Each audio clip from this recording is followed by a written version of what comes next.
But I saw the car and I was like, man, how cool would that be? I mean, when you talk about iconic JDM cars, I mean, the Nissan Skyline, the Toyota Supra, RX-7 NSX, right? I'm like, man, that would be so insane to own that. And so I messaged him, and just said, hey, beautiful, um, Supra, any interest in a trade? And he said, not really, but what do you have? And then when I said I have a Hmm. 98 Skyline, he said, what? Like he's like, how do you have that car? And then he immediately was very interested.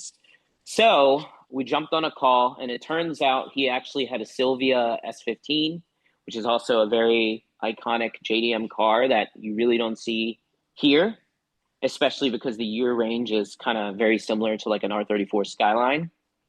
Um, so we jumped on the phone. He's like, dude, R34 is my dream car. So again, the conversation went from, hey, what are you doing this weekend to I can come tonight. So, my wife, I should throw in that I have a very patient wife because quite often she is thrown into the mix of this with no warning.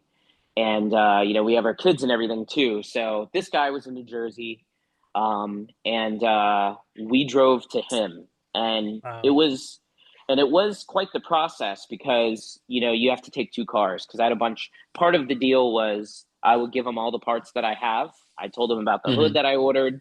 I told him I'd be willing to ship it to him, and then he had a bunch of extra parts that he was willing to include as well. So we had to take two cars. So it's a weeknight, get off work, drive to New Jersey, um, look at the car on a lift, everything checks out, drive it, everything's good, shake hands, and now I've now traded my Skyline R34 for a Mark IV Supra. And I think by this time it was like the end of the year, and I ended up selling the Supra, and I sold it for 60 grand. Wow.